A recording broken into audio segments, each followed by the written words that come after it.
Hi guys, welcome back to Guruji Uttarakhandi. तो जैसा कि आप सभी को पता है, यहाँ पे क्लास 10th में हम यहाँ पे जो फर्स्ट चैप्टर पढ़ रहे हैं वास्तविक संख्याएं, तो उसमें आज आपका टॉपिक रहेगा एलसीएम एंड एचसीएफ। तो यहाँ पे हम बात करेंगे एचसीएफ और एलसीएम की डिटेलिंग में कि कहाँ इसका यूज़ होता है और ये कैसे कैसे कैलकुलेट किया जाता है। तो अब बात करते हैं यहाँ पे सबसे पहले हम एलसीएम की। तो देखो, अगर मैं एलसीएम की बात करूँ, जैसे मान लो मैं यहाँ पे दो एग्जाम्पल ले रहा हूँ कि मेरे पास एक नंबर 4 है और एक नंबर 6 है और मैं यहाँ पे इसके एलसीएम की बात करने वाला हूँ। तो एलसीएम का मतलब क्या है? Lowest common multiple. ओके, तो लोएस्ट कॉमन मल्टीपल, इन तीन वर्ड्स को आप देख रहे हो यहाँ पे। तो देखो, मल्टीपल की अगर मैं बात करूँ, जैसे अगर मैं 4 के मल्टीपल्स की बात करूँ और यहाँ पे 6 के मल्टीपल्स की बात करूँ, तो 4 के मल्टीपल मतलब 4 की टेबल में कौन कौन से नंबर आते हैं, यानी 4, 8, 12, 16, 20, 24 नंबर्स आते रहेंगे।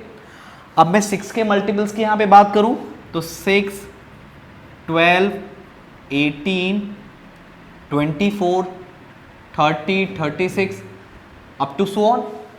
अब यहाँ पे हमने मल्टीपल्स की बात की, ठीक है, तो हमने मल्टीपल्स यहाँ पे लिख दिए इसके। अब बात करते हैं कॉमन।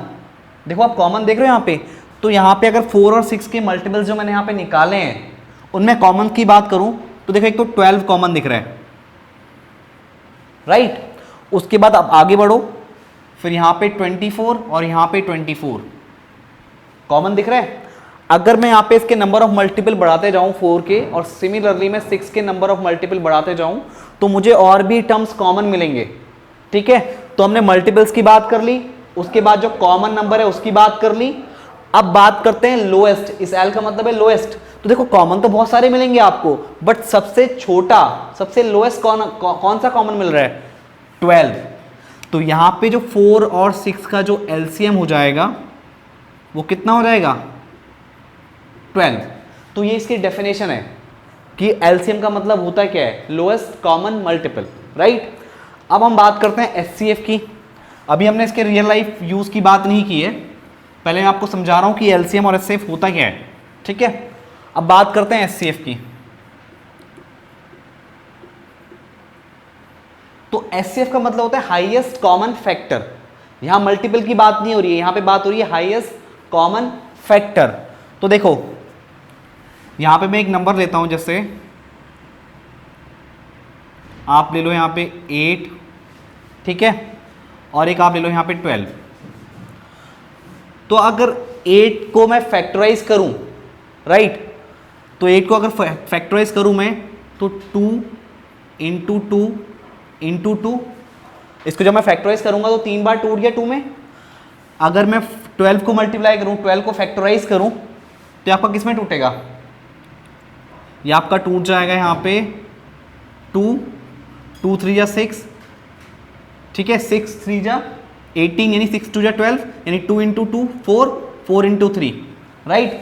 तो मैंने यहाँ पे 8 को और 12 को फैक्टराइज किया है, मैंने यहाँ पे मल्टीपल्स नहीं लिखे हैं, राइट। और लेना चाहो तो आप 1 को भी यहाँ पे इंक्लूड कर सकते हो, कोई इशू नहीं है, ठीक है। अब हमें बात करनी थी फैक्टर की, यहाँ पे बात हो चुकी है, राइट। फैक्टर की बात हो गई, अब कॉमन की बात कर लेते हैं। तो देखो, कॉमन क्या क्या आ रहा है इसमें। देखो, ये 2 कॉमन आ रहा है, मतलब ऊपर 2 और 2 कॉमन, नीचे भी 2 और 2 कॉमन। तो थोड़ा सा और इसको तरीके से लिखें, एक नंबर में कन्वर्ट करके, तो 1 इंटू 4 इंटू 2, और यहाँ पे 1 इंटू 4 इंटू 3, राइट। और कॉमन देखो तो आपका 1 भी कॉमन आ रहा है, राइट। तो कॉमन की बात हमने कर ली।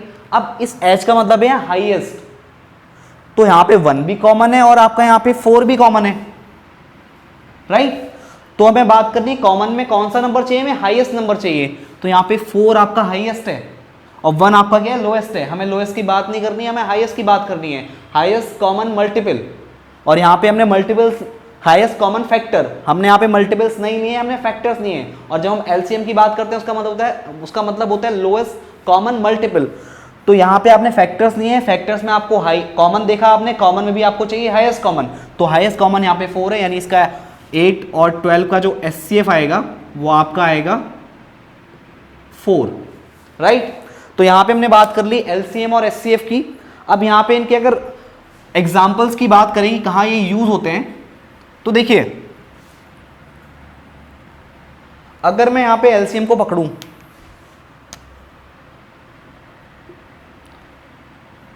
तो ध्यान रखिएगा एलसीएम का यूज वहां पर होता है जहां पे रिपीटेशन वाली चीजें होती हैं।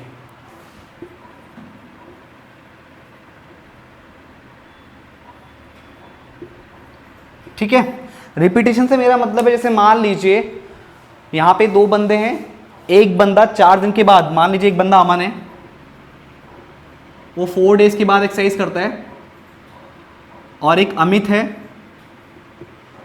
वो 6 दिन के बाद एक्सरसाइज करता है, राइट। अब एक दिन ऐसा आया कि दोनों का जो एक्सरसाइज करने का डे था वो सेम पड़ गया, राइट। अब ऐसा कौन सा दिन आएगा जिस दिन वो सेम डे पे एक्सरसाइज करेंगे, क्योंकि एक 4 दिन के बाद एक्सरसाइज कर रहा है, एक 6 दिन के बाद एक्सरसाइज कर रहा है, तो ऐसा कौन सा सेम दिन आएगा जब वो अगले टाइम पे जब मिलेंगे और सेम डे पे एक्सरसाइज करेंगे। तो यहाँ पे चीजें कब रिपीट होंगी, कितने टाइम के बाद रिपीट होंगी, तो वहां पे हम क्या यूज करेंगे, एलसीएम, राइट। या मान लीजिए और मैं सबसे कॉमन एग्जांपल लूं, तो एक मंदिर है जहां पे 3 घंटियां हैं, वहां पे 3 लेडीज गई और एक लेडीज ने मंदिर की 1 घंटी को बजाया, अगली लेडीज ने 2 सेकंड के बाद उसके बगल वाली घंटी को बजाया, एंड जो तीसरी घंटी है उसको तीसरी लेडी ने 4 सेकंड के बाद बजाया। कब, ये मैंने टाइम कब से लिया, जो पहली घंटी बजी है उसके बाद 2 सेकंड, अगली घंटी बजी है उसके 4 सेकंड के बाद अगली घंटी बजी है। अब अगर वो लगातार घंटियां बजा रही हैं तो जो नेक्स्ट टाइम पे ऐसा कौन सा टाइम होगा जिस पे तीनों घंटियां एक साथ बज रही होंगी, राइट। तो यहां पे रिपीटेशन यूज हो रहा है, तो यहां पे रिपीटेशन का मतलब यह है कि अगला वो टाइम कौन सा होगा जहां पे तीनों घंटियां एक साथ बजेंगी।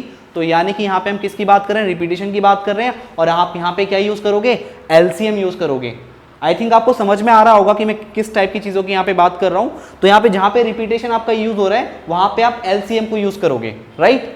अब एचसीएफ की बात कर लेते हैं।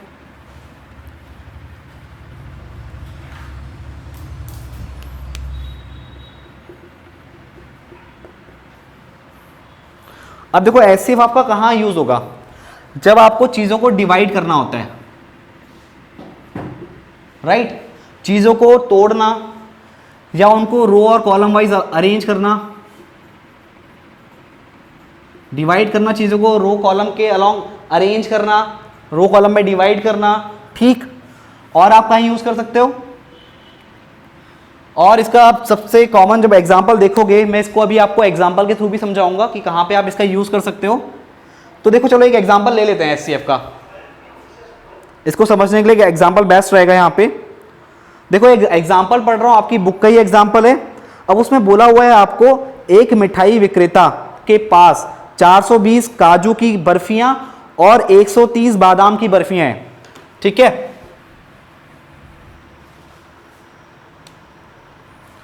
420 तो उसके पास काजू की बर्फियां हैं और 130 बादाम की बर्फियां हैं, ठीक हो गया। अब उसका कहना क्या है कि वो इनकी ऐसी ढेरियां बनाना चाहता है या चाहती है कि प्रत्येक ढेरी में बर्फियों की संख्या समान रहे। अब उनकी ढेरी बनानी है मतलब एक के ऊपर एक रखना है, उनको उनकी स्टैकिंग करनी है, ठीक हो गया। और उनको जब वो क्रेट में रखेगा, उनकी ढेरियां बनानी है, ढेरियां बनानी किसमें, वो क्रेट में बनानी है, और ढेरियां कुछ इस तरीके से बनानी है कि वो क्रेट का कम से कम एरिया घेरे, राइट। तो इस काम के लिए प्रत्येक ढेरी में कितनी बर्फियां रखी जा सकती हैं। आई थिंक आपको मेरा क्वेश्चन यहां पे क्लियर होगा। तो मान लीजिए एक क्रेट है, कुछ इस तरीके की क्रेट होगी, राइट।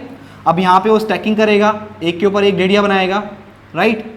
काजू की बर्फियां भी होंगी उसमें, और उसमें बादाम की बर्फियां भी होंगी, तो इस टाइप से स्टैकिंग होंगी उनकी, राइट।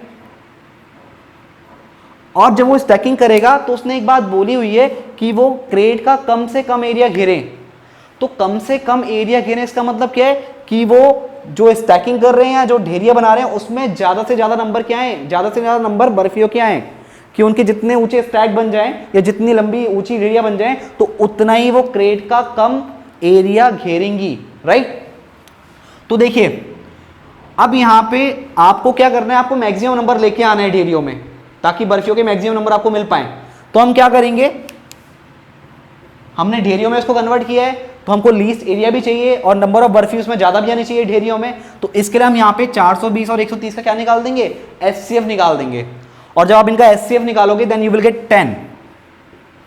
मैं यहाँ पे इसका एचसीएफ आपको करके नहीं दिखा रहा हूँ, आप समझदार हैं, आप कैसे करना चाहते हैं। आप यूक्लिड डिवीजन एल्गोरिथम यूज करो, आप उससे आसानी से निकाल सकते हो। चलो मैं आपको निकाल के दिखाई देता हूँ। 420 आप अंदर लो, 130 आपका ये हो गया। आप जब डिवाइड करोगे इसको तो ये आपका 420 के आसपास है, ये आपका 130 है, तो आई थिंक आपको 3 टाइम देना चाहिए, तो आपका आएगा 0 और ये 39। अगर आप एक और लेते हो तो 520 ज़्यादा हो जाएगा। ओके, माइनस करिए, आपका 3 आया है यहाँ पे, राइट। उसके बाद आपका यहाँ पे बचा कितना, 130, क्योंकि 130 से आपने डिवाइड किया था, तो आपका कितना आ गया अब यहाँ पे, ये आपका सॉरी ये आपका यहाँ पे आया, ठीक हो गया 130 अंदर। अब 3 4 जब आप 4 टाइम करोगे तो 120 आएगा, राइट। 10 आपका बच गया यहाँ पे, फिर आप 30 को अंदर लोगे और 10 3 जो 30, तो आपका एचसीएफ कितना आ गया, 10, राइट। तो आई थिंक आपको समझ में आया होगा कि कहाँ पे एचसीएफ का यूज करना होता है और कहाँ पे एलसीएम का यूज करना होता है। हाँ, एक और चीज मैं आपको बता दूं, जैसे आपको जनरली आप इन चीजों को, जैसे आप क्वेश्चन पढ़ोगे तो आपको क्वेश्चन पढ़ के ही पता लग जाना चाहिए कि आपको किन किन चीजों का यूज करना है, या एलसीएम लगेगा या एचसीएफ लगेगा। तो देखो मैंने एचसीएफ के लिए बताया कि जहां पे आपका डिवाइड हो रहा हो, चीजों को डिवाइड करना हो, डिस्ट्रीब्यूट करना हो, या आप कुछ नंबर ऑफ पीपल को इनवाइट कर रहे हो किसी फंक्शन में, तब भी आप क्या यूज करोगे, एचसीएफ यूज करोगे। और एलसीएम कहाँ यूज होता है, जहां पे चीजों का रिपीटेशन होता है, या चीजें सर्टेन टाइम पीरियड के बाद क्या होती हैं, रिपीट होती हैं, तो वहां पे आपका एलसीएम यूज होता है। तो आई थिंक आपको एचसीएफ एंड एलसीएम जो आपका ये लेक्चर है बहुत ढंग से समझ में आया होगा, और इसको मैंने प्रैक्टिकल एग्जांपल देके आपको समझाने की कोशिश की है। तो आज के लेक्चर में बस इतना ही, थैंक यू।